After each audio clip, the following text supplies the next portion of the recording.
برطانیہ اور یورپ کے زیر اہتمام آزاد کشمیر کے معروف صحافی ندیم احمد صدیقی مرحوم کے اصالِ ثواب کے لیے تعزیتی ریفرنس ہوا۔ شرکا نے تحریک آزادی کشمیر کے لیے خدمات پر ندیم احمد صدیقی کو زبردست خراج تحسین پیش کیا گیا۔ برمنگھم سے رپورٹ کریں گے عابد قاسمی۔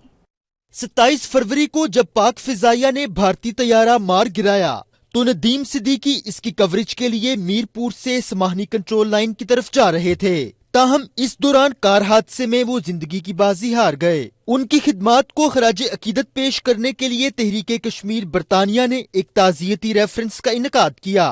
تقریب سے خطاب اور 92 نیوز سے گفتگو میں تحریک کشمیر یورپ کے صدر محمد غالب، پی ٹی آئی برطانیہ کے صدر راجہ فہیم کیانی، آصف محمود مغل سمیت دیگر رہنماؤں نے ندیم صدیقی کو زبردست الفاظ میں خراج عقیدت پیش کیا۔ ان کا کہنا تھا کہ مرحوم نے بھرپور انداز میں تحریک کشمیر کو اجاگر کیا، ان کی خدمات کو فراموش نہیں کیا جا سکتا۔ جن دنوں میں انہوں نے شہادت پائی ہے کنٹرول لائن پر بھارت کی سب جارحیت کے خلاف جو ہے وہ انہوں نے وہاں جانے کا پروگرام بنایا اور وہ راستے میں شہید ہو گئے۔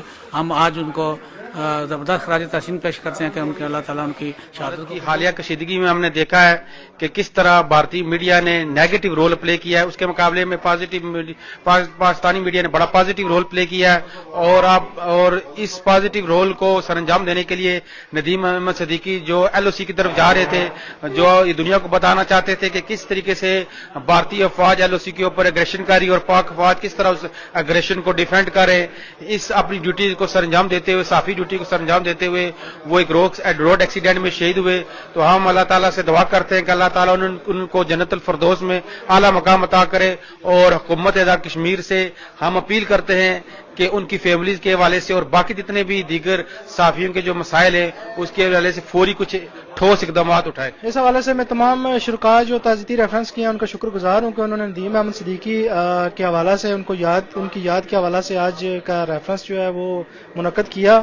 تو تمام احباب نے اس حوالے سے دعا کی کہ اللہ تعالیٰ ان کو جنت الفردوس میں جگہ عطا فرمائے۔ I think the government needs to do more to safeguard journalists, especially those working in sensitive places.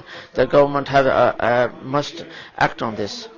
شرکا کا مزید کہنا تھا کہ موجودہ حالات کے تناظر میں حکومت پاکستان کے پاس بہترین موقع ہے کہ وہ سفارتی محاذ پر اپنی کوششوں اور دنیا کی توجہ مسئلہ کشمیر پر مبذول کرائے۔ رپورٹنگ ٹیم کے ہمراہ عابد قاسمی، 92 نیوز، برمنگھم۔